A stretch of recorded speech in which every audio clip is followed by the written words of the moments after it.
Tá gravando. Tá. Rafael, então, no meu trabalho final do curso de artes cênicas, eu estou fazendo uma pesquisa para o trabalho final, em que eu estou falando do teatro contemporâneo no Espírito Santo, e eu quero investigar se existe índices de teatro pós-dramático no teatro contemporâneo do Espírito Santo. E, para isso, eu vou pesquisar algumas companhias de teatro. A primeira companhia que eu estou pesquisando é a Companhia Teatro Urgente. Então, como você é um designer de som e de vídeo da companhia, né? Quer dizer, uma das coisas eu imagino que você faz, né? Você faz mais alguma outra coisa lá na companhia?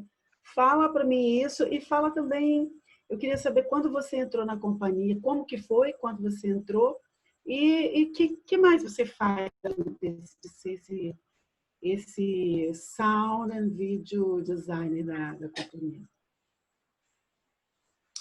Bom, eu entrei na companhia de teatro, no início dela eu sou um dos fundadores, junto com o Marcelo Ferreira. Ele é o diretor, na verdade, quando ele iniciou o trabalho em 2003, que ele queria montar uma companhia de teatro. Dois amigos meus que começaram junto com ele, que foi o Anderson Café e o Rafael Malta, pediram para ele, assim, enlouquecidamente, para ele pegar um texto e eles montarem alguma coisa, alguma peça. Então, ele pegou Fim de Partida do Beckett, do Samuel Beckett, e resolveu adaptar para uma montagem. A gente estava nos primeiros ensaios, eu ainda não tinha entrado, o Anderson me apresentou, o Marcelo, ele nem era meu professor, ele foi meu professor, depois meu orientador na faculdade também, a gente estava na faculdade. E foi aí que eu comecei a me aproximar do teatro em si. Antes, meu primeiro contato com arte tinha sido na parte da moda, mais adolescente, que eu tinha desfilado, mas era uma coisa muito... não era uma coisa que eu gostava muito, era uma coisa que todo mundo falava, você leva jeito, você desfila bem, você é bonito, aí eu fazia mais pelos outros, para agradar os outros, mas mesmo assim eu não gostava. O teatro me deu a possibilidade de fazer, de trabalhar uma coisa que eu não tinha trabalhado até então, que eu entrei na faculdade de rádio e televisão, fiz comunicação social, rádio e televisão, e aí eu busquei justamente não trabalhar na frente do palco, na frente da TV, na frente da câmera. Eu sempre quis trabalhar nos bastidores, eu sempre via mágica. Depois, na moda também, eu fui trabalhar nos bastidores da moda, fazendo produção de desfile, sendo booker de agência. Mas eu me senti mais pleno e mais satisfeito na profissão depois que eu pude exercer minha arte por trás, porque eu nunca fui uma pessoa que quis estar à frente. Então, eu estava à frente por trás, assim, nos bastidores. E aí, quando o Marcelo me chamou, que a gente se aproximou, ele me convidou para poder trabalhar na parte de produção, trabalhar na parte de... Uma das primeiras funções minhas foi justamente ajudar os meninos a se maquiar. A gente tinha na peça do Samuel Beckett, quem estreou, na verdade, foi o Zé Augusto, o Zap, o DJ Zap, porque o Rafael Malta, no meio do processo, ele abandonou o processo, aí a gente convidou um outro ator para fazer, e aí a gente foi fazer com o que a gente tinha. E o Zé Augusto, na época, ele tinha dreads, os dreads eram curtinhos, mas aí pela direção de arte nossa, porque a gente tinha uma ideia da peça se passar no mundo pós-apocalíptico, né? E aí a gente podia botar ali com o cabelo curto, então a gente queria dreads bem longos, bem extensos, que se estendessem pelo palco todo. Então a gente foi pesquisar isso, foi criar uma maquiagem específica para cima disso, né? Então, era meu primeiro momento com o teatro foi justamente isso, aumentando, fazendo os mega hairs deles, assim, os dreads dele para o espetáculo. A gente fazia sempre nas sextas-feiras. Então, na sexta a gente começava o processo, ele ia para casa sábado, domingo, ficava e a gente apresentava todos os finais de semana. Ele ficava com esses dreads. No último apresentação no domingo, ele ia lá, a gente tirava tudo. Na outra semana, a gente refazia de novo. E foi uma coisa bem legal, porque cada vez que a gente ia fazendo e refazendo, a gente ia melhorando a técnica, a agilidade. Então, meu primeiro processo mesmo em contato com a companhia foi em 2003, quando a gente fundou. Hoje eu sou o membro mais antigo da companhia, junto com o diretor Marcelo Ferreira, porque de todos, assim, foram entrando, saindo, viajando, mudando de cidades. Eu já mudei, fui morar no Rio de Janeiro, voltei para cá, mas nunca deixei a companhia em si, porque mesmo quando eu fui morar no Rio de Janeiro, eu continuei produzindo para a companhia trilhas sonoras, fazendo parte de iluminação, desenho de imagem, desenho de som, para os espetáculos serem apresentados aqui. Não fazia parte de sonoplastia, mas fazia parte de sound design, né? Aham. E foi isso. Então, você foi ficando, na verdade, você participou de todos os espetáculos da companhia desde 2003, até hoje, Exatamente, né? todos os espetáculos. E, Rafael, assim, então você não, assim, quer dizer, você faz bastante coisa ali, né, nesse processo Sim, todo. eu comecei fazendo a parte de maquiagem e Depois, sendo, é, como é que fala? Contra-regra, fazendo a contra-regragem de certos momentos, mas depois a gente foi fazer iluminação, enquanto o Marcelo tinha que dirigir, foi fazer montagem de iluminação, depois foi fazer sonoplastia, depois foi fazer desenho de som, que era composição mesmo de trilha para espetáculos. Antes a gente só escolhia trilhas, assim, trilhas de filmes, pedaços, trechos, então pela minha formação ser rádio e televisão, a minha parte técnica, eu tinha muita facilidade. E aí o Marcelo, ele ajudava a gente a explorar essas características nossas que cada um tinha. Então aí eu fui justamente desenvolvendo mais essa dinâmica, digamos assim, como é que eu posso dizer? Não é um dom, mas essa experiência, né? sim. E você, o Marcelo, na dissertação de mestrado dele, né, ele fala, a dissertação dele foi justamente falar sobre a Companhia Teatro Urgente, inclusive destacando esses aspectos pós-dramáticos do trabalho da companhia, né?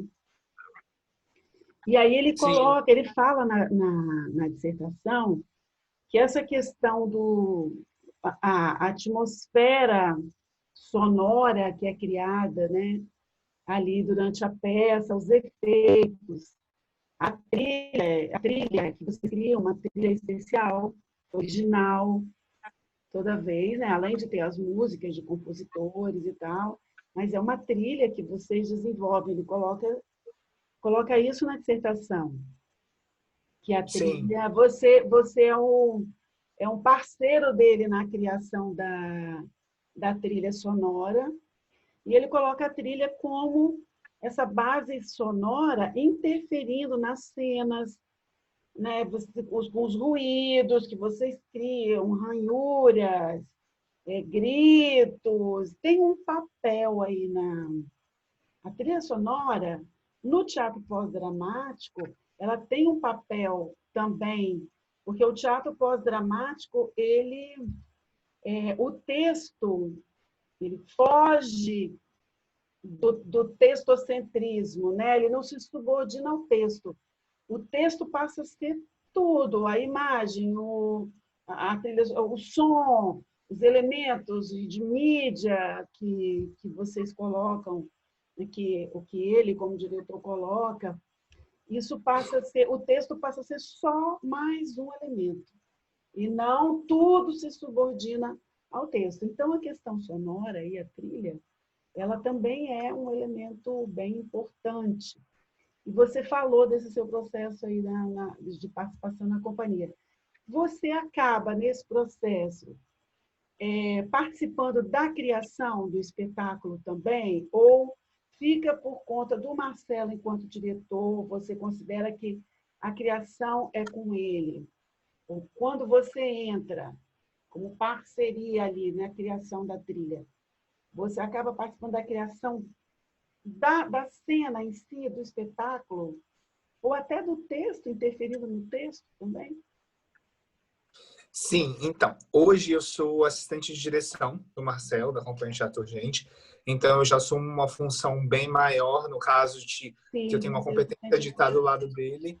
E isso, exatamente, está auxiliando ele nesse aspecto do que falta, do que ele sente necessidade de conversar, de exprimir, porque eu já entendo a linguagem que a Companhia de Teatro desenvolve.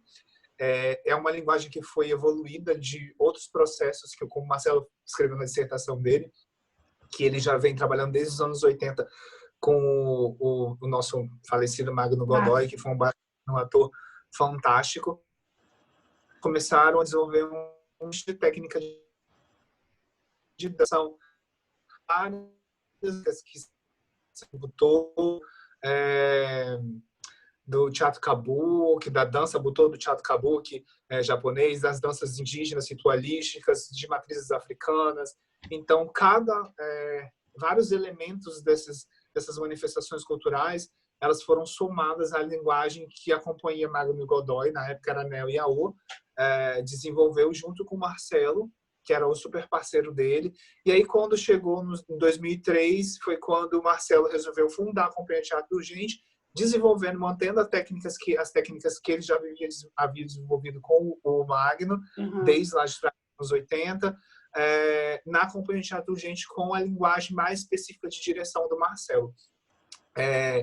Eu sempre participo, respondendo a sua pergunta sobre interferências textuais, tem muito texto meu ali, muitas coisas. O Marcelo é muito crítico, muito ácido, muito irônico também. E isso vem do texto que a companhia propõe, né? De não ser uma comédia muito dada. Então, se ela tem uma pegada de comédia, ela tem comédias mais densas, mais reflexivas, não são coisas muito literais, a não ser que realmente tem que ser uma coisa muito literal. Mas tem muitos textos que são criados assim, conversas nossas, o processo todo é coletivo, a gente sempre conversa um com o outro com relação ao que a gente pode melhorar, ao que a gente pode propor. O próprio Plugged, né? Ensaio sobre Dias Felizes, que é um dos trabalhos mais recentes que a gente fez pela companhia. Ele é uma adaptação de Dias Felizes do Samuel Beckett, também a gente resolveu, depois de quase 15 anos da companhia, reviver Samuel Beckett através desse texto com a atriz Ivy Matos. E a gente queria montar uma coisa que não fosse que as pessoas já não tivessem visto, assim, porque o espetáculo tem uma característica de 2 atos, no qual o primeiro ato a atriz está enterrada de plano americano até aqui, e depois o segundo ato é só a cabeça. E através de conversas, esse processo foi criado justamente por conta da gente ver que na época as pessoas ficavam plugadas o tempo inteiro nos shoppings, nos bancos, assim, com o cabo do celular ali, carregando o celular. A gente vê aquela dependência tecnológica, e a gente discutindo sobre isso, a gente resolveu montar o espetáculo com essa ideia, essa característica de que a personagem ela não estivesse enterrada, mas ela estivesse presa àquilo ali, plugada naquele ambiente, naquele espaço dela. E no segundo ato ela só é uma videochamada mesmo, que a gente só consegue ver o enquadramento de rosto, que encerra mostrando esse mesmo faz esse parâmetro com o que o Beckett tinha, né, no segundo ato, de ser só a cabeça. Para cima. Eu vi o Plugged, eu vi o espetáculo. Sim, então, ele foi coletivo, assim.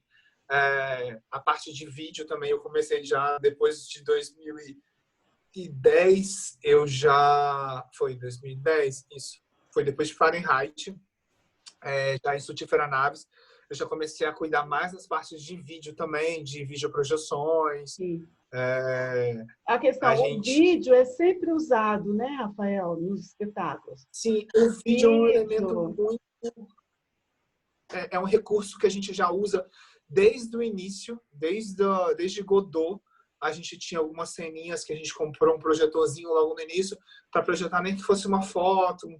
E aí a gente começou a projetar outras coisas depois em Nosferatu, que a gente fez em Metrópolis. Cenas mesmo eram cenas em vídeos. Depois a gente foi evoluindo para o videomapping, que a gente fala, né, que é o mapeamento do palco, mapeamento de elementos com vídeo, que a gente conseguia introduzir o vídeo como se fosse parte de um cenário mesmo, não um elemento do texto só, mas um elemento de cenografia também, onde as coisas ele interferia, era uma porta, era uma estátua que cai, uma bolsa, um meteoro que chega, alguma coisa assim.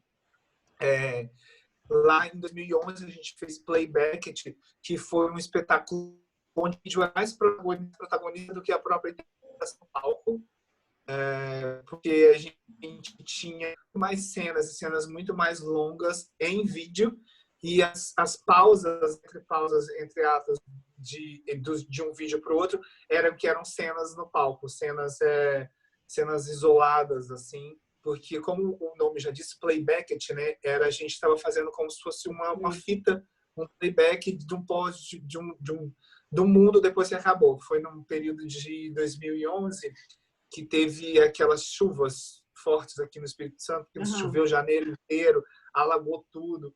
E aí o Marcelo escreveu essa peça em menos de um mês, falando justamente sobre isso, sobre um grande dilúvio que matou todo mundo. E aí acharam uma fita de um ator, de um curador, na verdade, que ele deixou essa memória dele ali gravada, e é o que vai tocando. Então as imagens, tudo em vídeo são usados. Muito black, que a gente usa muito como questão de playback, então usa muito som como elemento principal. Pois é, aí nesse caso do playback, tem muito som de playback mesmo, de gravado. Sim, é como uma entrevista gravada, Gravada. Totalmente gravada. Ele fez a direção do Diego, na época, e do Eduardo Moraes, foram os dois atores que fizeram playback. Foi o Alan, eu acho. Foi o Alan e o Eduardo Moraes. Foram os dois atores que fizeram. Então, existiu o narrador, que era o ator principal, que era o Eduardo. Então, a gente gravou, foi em estúdio, gravamos todas as falas, fizemos as gravações em vídeo, numa lagoa, para mostrar justamente um contraponto de como se fosse alagado mesmo. Eu vi. Fez planos como se tivessem feito realmente um alagamento numa cidade. E foi um trabalho, um dos trabalhos mais bonitos que eu acho que a gente acompanha fez, e mais ricos nesse aspecto de interferência mesmo do audiovisual no espetáculo, no teatro. Não que as outras peças não tivessem. Um Corpo que Cai, por exemplo, respondendo também já a sua pergunta que você fez na questão de como a música ou o som, os ruídos, eles interferem no texto pós-dramático do teatro. No Corpo que Cai, eu desenhei uma linha de som toda voltada para teatros onde tivessem assoalhos de madeira, justamente porque a gente utilizava subgraves, que são ondas que elas são mais baixas do que as ondas agudas. As ondas agudas, elas permeiam muito no alto, e as ondas subgraves, graves aqui, e subgraves mais abaixo. Então, dependendo da potência do subgrave que você coloca, você faz tremer. Quando a gente vai para um show, fica na frente da caixa, a gente sente o peito tremer, o coração, as pernas. E a gente...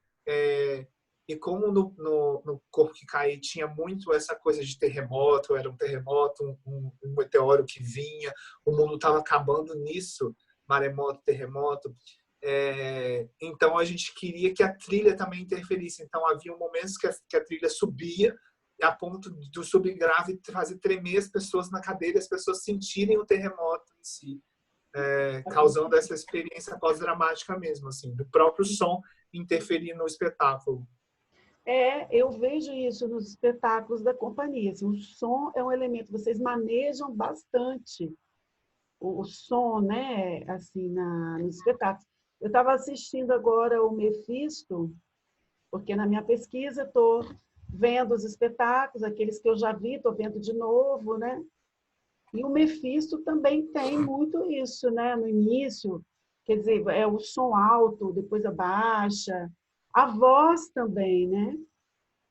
A voz, sim, que não é falada ali na hora, que é uma voz modificada. Então, robotizada, modificada, metalizada. A gente utiliza vários dos elementos que a gente tem disponível, né?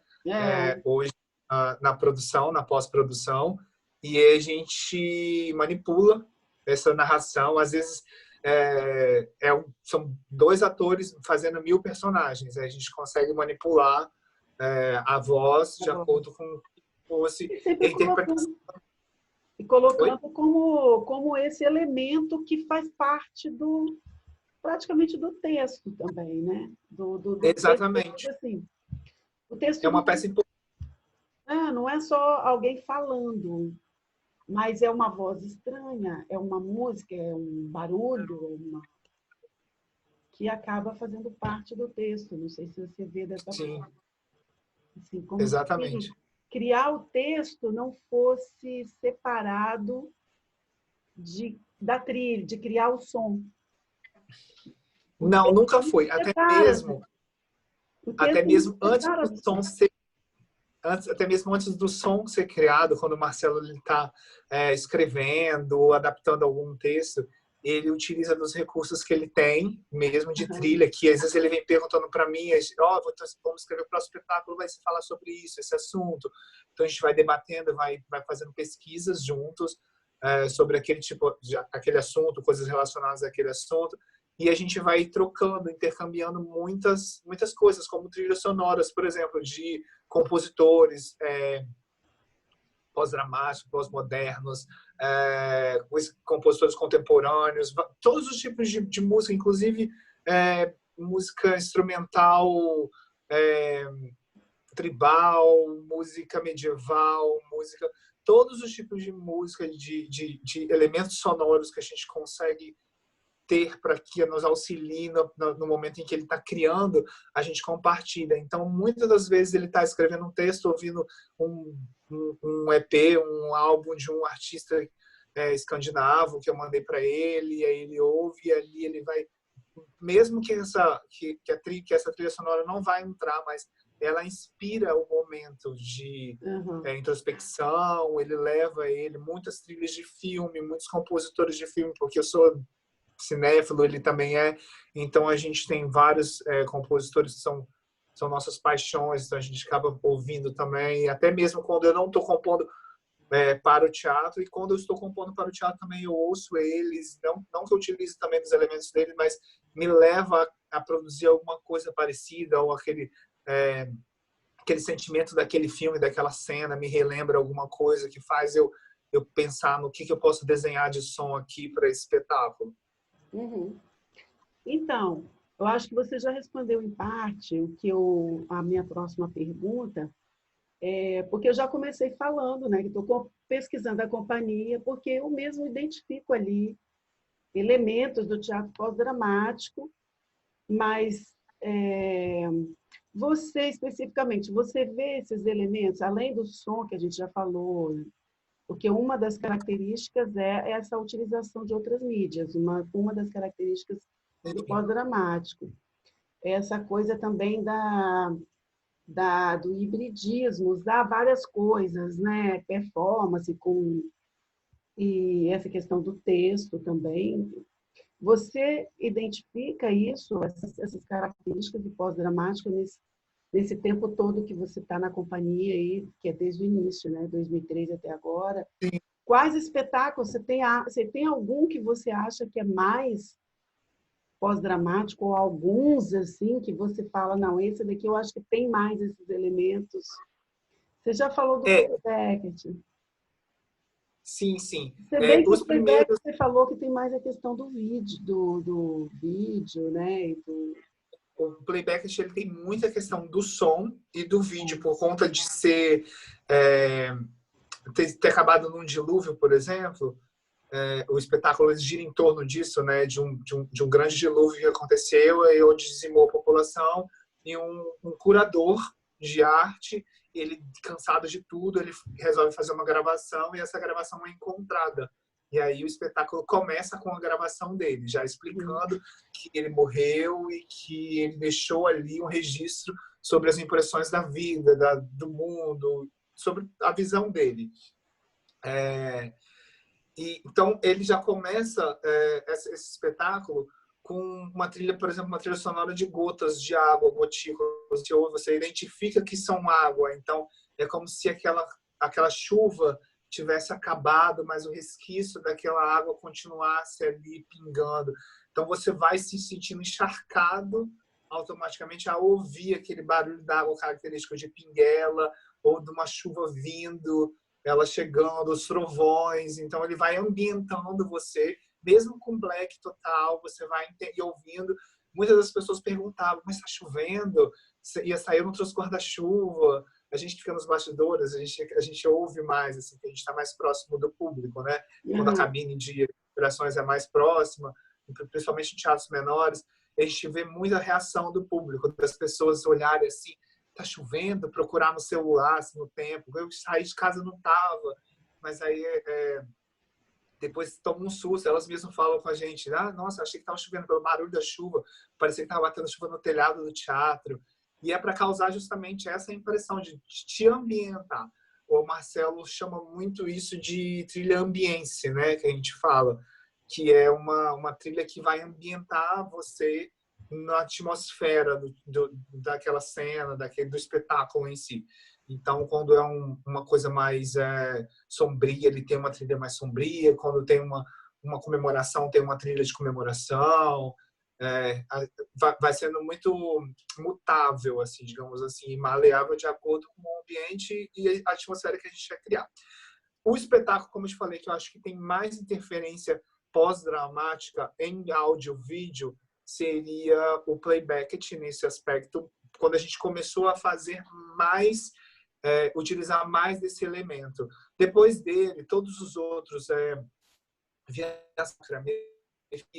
da Pop, Plugged, foram outros espetáculos que a gente teve muita interferência de vídeo também e muita interferência de atmosfera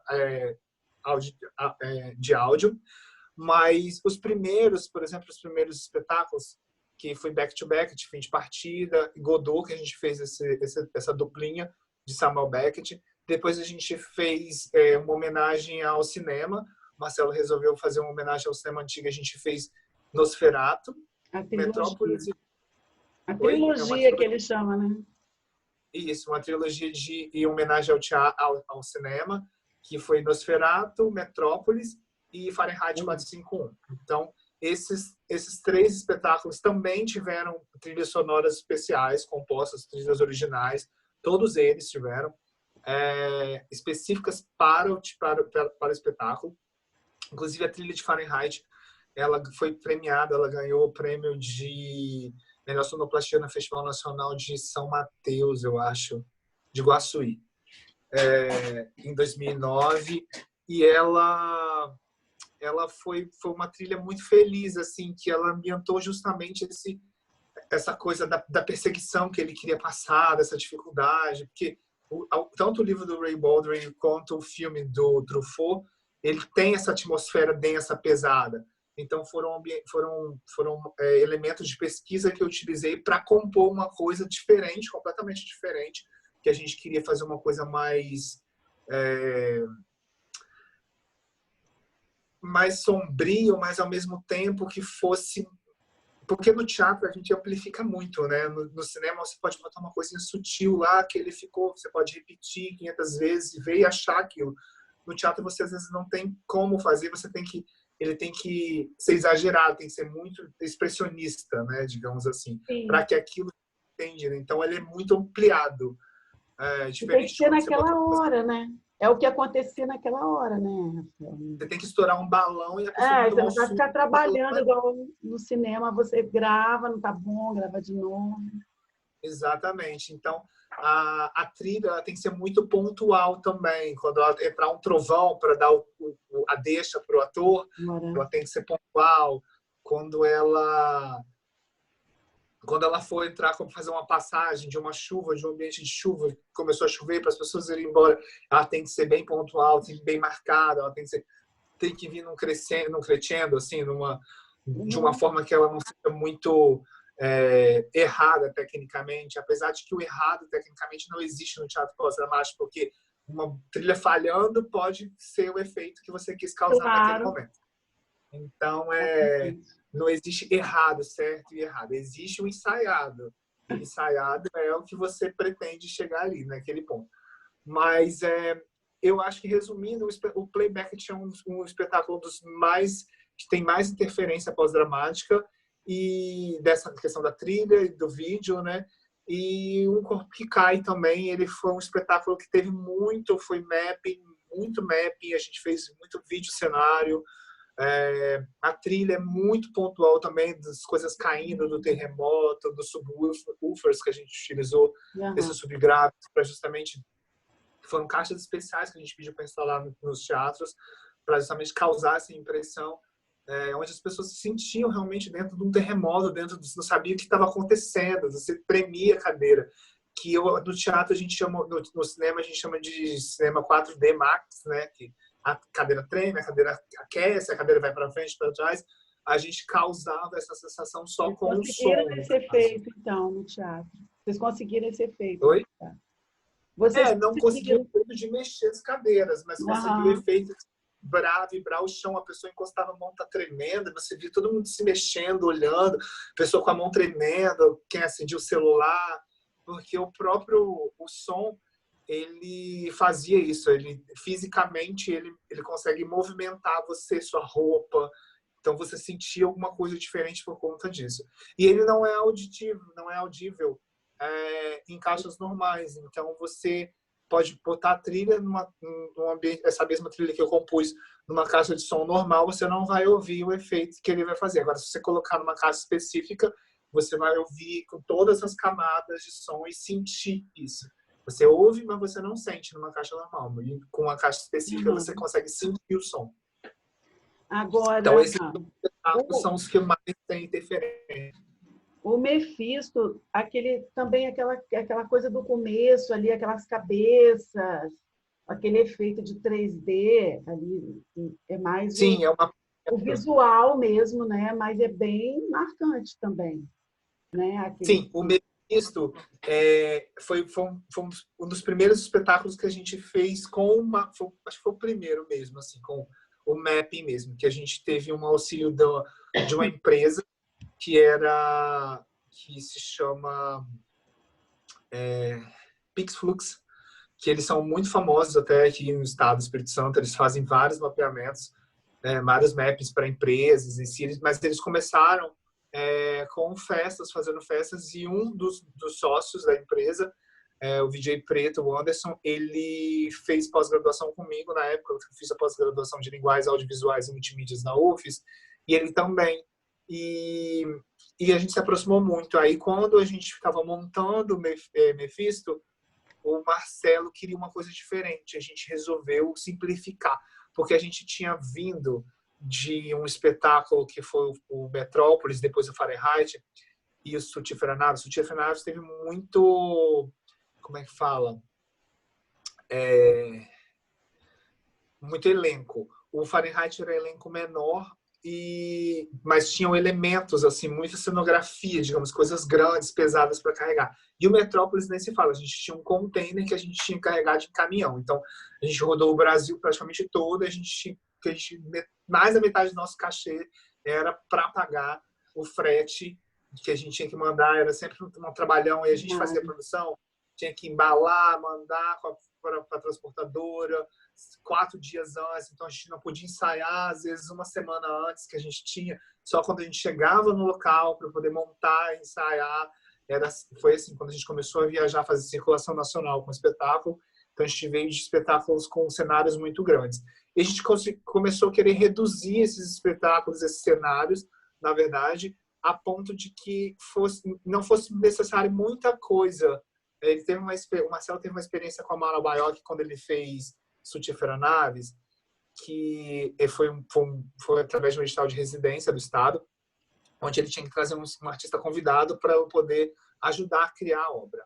Então, ele convidou a Maura Baiocchi, e a Maura, ela conversou com o Marcelo de, tipo, uma das falas que eu lembro que ele teve me contado, porque eu não estava aqui no processo ainda, estava no Rio, estava voltando para cá, mas já estava compondo para ele, que aí a cuia, como que a gente vai fazer a cuia? Ela falou assim, mas e se a cuia ela estiver no imaginário das pessoas, só no movimento? Então, só do movimento não precisar ter a cuia. Então, aí o Marcelo começou a simplificar, querer simplificar cada vez mais, e a gente começou a jogar as coisas para o vídeo.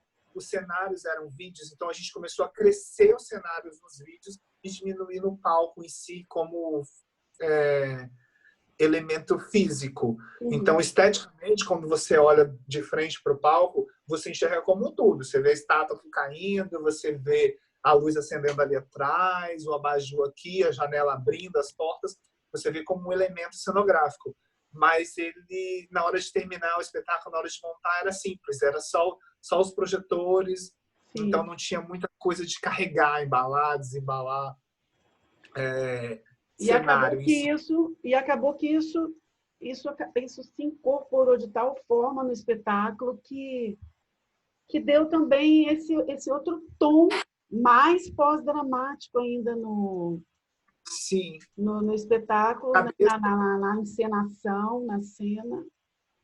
As cabeças, como você falou, a gente projetava ela no palco, começava uma projeção no palco, front, e depois a gente ampliava 360 graus. Então, todo mundo olhava, que eram assim, né? Era cíclico. Você começava aqui na frente, projetando, no caso no fundo, né? E aí depois, nas laterais, elas iam abrindo, assim, a pessoa olhava para cima, olhava para o lado, e tinham cabeças para tudo quanto é lado, por conta de um jogo matemático de cruzamento, de projeção. Então a gente conseguia mapear 360 graus o ambiente, a sala, o teatro, onde a gente estivesse apresentando, e montar onde a gente queria que as cabeças apareciam. Então esse era o trabalho maior. O cenário ele era todo montado específico para cada ambiente. A gente tinha os elementos que eles deveriam entrar, mas eles entrariam naquele momento, naquela parte do espetáculo, naquela janela, naquele buraco que tem ali no ar-condicionado, onde dava para a gente projetar, a gente projetava. Então, para causar essa impressão ainda, as pessoas elas estavam rodeadas de cabeças. Rafael, aí a gente está falando aí do som, do vídeo, outros elementos, né? Mas que tocam o público muito, né? Essa questão aí. E aí, eu queria te fazer uma última pergunta, depois, se você quiser acrescentar alguma coisa, você pode acrescentar, mas é justamente em relação ao público. Você acha, porque o teatro pós-dramático, ele não tem aquela historinha, né? Começo, meio e fim. Uma das características é a fragmentação, essa coisa... O retorno, volta lá no início, vai para o fim. Para lá, um estranhamento. E aí, a expectativa do público, maior ainda hoje em dia, é de ir lá no teatro e ver essa historinha contada, né? Ele vai sair de lá bem confortável no final da história. E quando, muitas vezes, ele vai a um espetáculo desse, muita gente fala, se fosse isso eu não viria, não entendi nada, né? Fica tentando entender. Você acha que tem espaço para esse teatro pós-dramático? Tem espaço? Tem espaço para o teatro, esse tipo de teatro aqui no Espírito Santo? Olha, Helena, a gente tem uma experiência muito grande, porque a gente, como a gente falei, a gente está desde 2003, né, com a Companhia de Teatro, pelo menos eu estou desde 2003 com o Marcelo e com a Companhia de Teatro Urgente, e a gente já viajou muito, tanto para no Brasil inteiro, mas também no interior, que é daqui do nosso estado, do Espírito Santo. E muitas das coisas que a gente pensava era justamente até com um pensamento meio preconceituoso, se as pessoas elas entenderiam o nosso tipo, a nossa proposta de teatro, porque a gente pensa, no interior as pessoas não vão entender o Nosferatu como a história do Nosferatu. As pessoas não vão entender o Mefisto como a história do Mefisto. Mas sempre todos esses espetáculos a gente sempre tem um bate-papo final onde o Marcelo a gente sempre agradece ao público, a gente sempre abre para perguntas, justamente pelo fato da gente entender que não é um tipo de teatro que é fácil, assim, é um teatro que é um tipo de arte que, assim como todas as artes em si, elas provocam você a um pensamento. Então, muitas das pessoas elas têm aquele momento de parar ali quando as luzes acendem e elas entenderem e processarem aquilo. Então, a gente dá esse tempo para que a gente explique a nossa trajetória, a gente agradeça a participação e abra para perguntas. E eu sempre percebi que as pessoas elas sempre entendiam o espetáculo.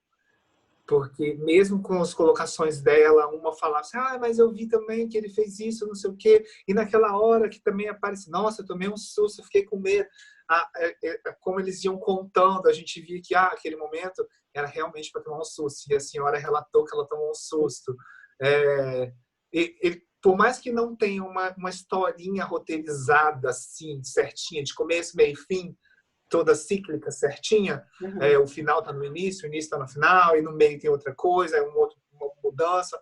Essa estranheza que tem essa atmosfera do teatro que a gente é, da nossa escola, né? Até porque a gente vem da escola do Beckett, que é a escola do teatro do absurdo, que era justamente, já vinha dessa ideia do teatro já desconstruído, de fazer, repetir o primeiro ato no segundo ato com outras palavras, e as pessoas criticavam muito. Naquela época, na França, em 1960, 70, você imagina hoje também, né? As pessoas aqui no Brasil, quanto que elas também elas não criticam esse tipo de arte.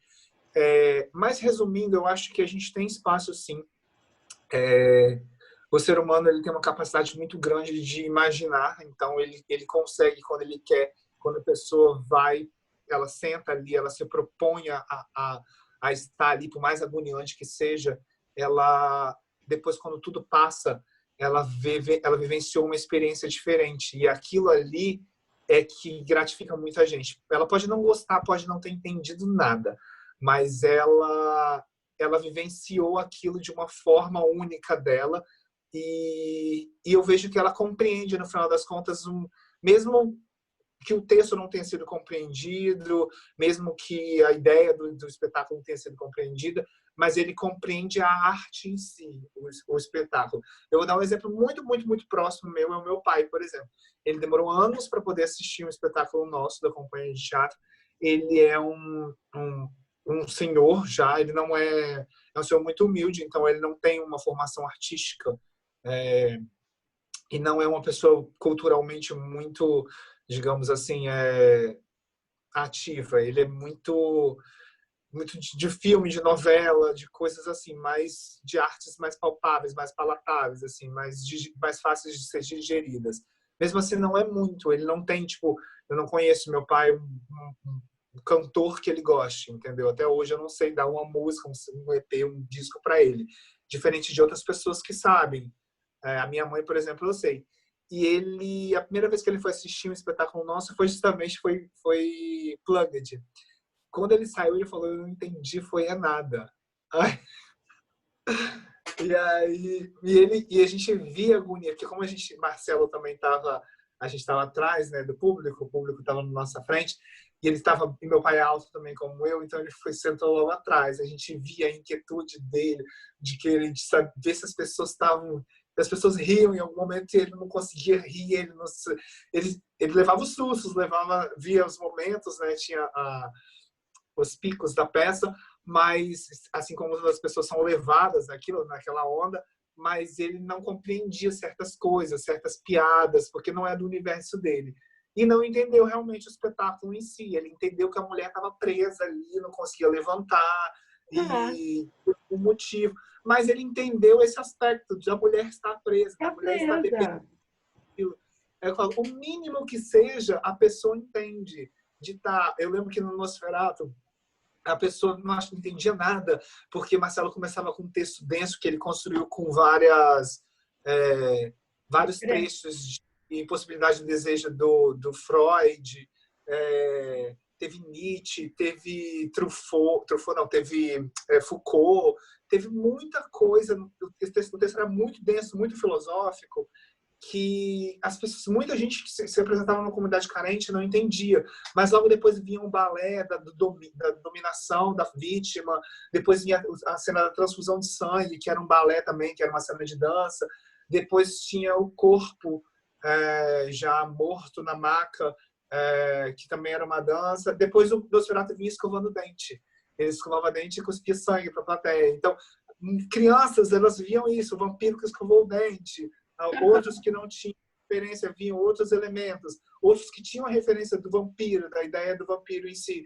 entendiam a ideia da impossibilidade dele amar um corpo, amar uma pessoa, mas sentir o desejo por ela, ao mesmo tempo ter essa coisa da vontade de matar ela, pela necessidade dela. Quem não conhece a história de vampiro via uma outra coisa. Então, assim, cada um interpreta de um jeito.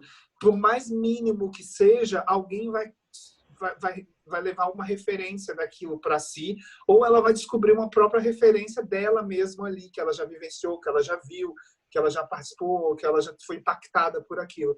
Então, eu acho que o teatro ele sempre vai ter um espaço. Agora, a gente, nesse momento de pandemia, a gente vê que a gente está sendo obrigado a criar outros métodos de arte. A gente mesmo está fazendo a nossa entrevista aqui online. Então, eles saíram agora vários editais emergenciais justamente voltados para espetáculos online, inclusive para peças de teatro online. Eu acho que cada vez mais a gente vai se adaptar a isso e o espaço sempre vai existir. As pessoas, a partir do momento que sempre houver a necessidade de você criar, sempre vai ter um outro também com uma necessidade de ver, de ouvir, de tentar compreender, de se interessar por aquilo. Sim. Bacana. Rafael, olha, eu quero te agradecer muitíssimo por ter, né, se disponibilizado a gravar essa entrevista, contribuir com o meu trabalho aqui de pesquisa. Foi muito legal, gostei muito. Se você quiser, sei lá, falar de mais alguma coisa sobre o trabalho, sobre as peças, dentro dessa minha perspectiva de pesquisa, fica à vontade. Para mim, foi super importante e muito legal a nossa conversa aqui. Então, a gente passou rápido, né? Quando a gente vê, já foi tão... A gente vai falando tanto, né? Tanta coisa. E às vezes eu nem sei, eu fiquei pensando quando você me convidou. Falei, mas eu vou falar sobre a parte de criação. Eu não tenho muita coisa para falar. E depois a gente vê que a gente tem tanta coisa realmente para falar. E nessas reuniõezinhas que a gente faz pós-apresentação, que a gente encontra com o público e vai tirar as dúvidas deles, muitas das pessoas elas perguntam sobre o vídeo, sobre o som, então sou eu que respondo, o Marcelo sempre deixa para eu responder, mas eu sempre sou muito sucinto, assim, eu deixo muito, assim, explico mais a parte técnica para as pessoas, para não confundir muito também, até pelo fato do nosso tempo ser sempre reduzido, a gente tem que voltar para o hotel, ou deixar o teatro, porque os teatros, principalmente no interior, fecham cedo, então tem que dispensar os funcionários, tem que liberar as salas, então a gente não pode estender muito com o público. Uhum. Então eu falo menos. Mas aí eu fiquei pensando, eu não vou ter muita coisa para falar com a Lena, mas depois a gente olha que tem. Não, eu estava pensando aqui agora no que você falou no final aqui, na minha última pergunta, né? E pensando que o pós-dramático ele veio também muito por influência do que estava acontecendo, né? Você tinha cinema vindo com toda a tecnologia, o teatro, como ia acompanhar isso tudo, né? Exatamente. E hoje a gente vê que, com tudo isso, o teatro, ele toca as pessoas, né? Pela forma que ele tem, justamente, por ser aquele momento ali, aqui e agora, né? Sim, Entendeu? a caixa mágica que fala. Eu acredito assim, que você está contando aqui, que você falou das pessoas participando. Então, o teatro ainda toca as pessoas. Isso é bacana da gente que investe nisso, né? Sim, com certeza. Eu acho que o mais legal é essa parte da construção que as pessoas fazem junto com você também. A própria reação delas em certos momentos no espetáculo, mesmo durante o espetáculo, quando é um susto, ela gritar e tomar aquele susto, ela aplaudir junto, essa interferência que o público causa por uma causa feita por você, quando você faz você joga algum elemento que cause isso, faça ela a se manifestar de alguma forma e faça com que aquilo se interfira no teatro, que é mágico. Tanto que a gente fala que uma apresentação nunca é igual a outra. Então, uma piada contada 70 vezes no teatro, ela vai ter sempre 70 interpretações diferentes, 70 reações diferentes, por pessoas diferentes. Então, sempre vai haver uma forma de você fazer um teatro que vai ser novo, porque o teatro ele é novo, ele sempre vai estar se modificando, seja com uma pessoa, duas pessoas, um ator único, um solilóquio, um monólogo, o que seja, vai ser sempre vai sempre haver uma mudança em quem está assistindo e quem está apresentando. Eu É, vejo muito isso. mas eu acho também que isso é muito uma característica do teatro pós-dramático, essa de dar a oportunidade do espectador pensar, né? Ele Exato. pensar, refletir. É uma característica desse tipo de teatro, né? De causar um estranhamento, de certa maneira, no público que faça ele pensar.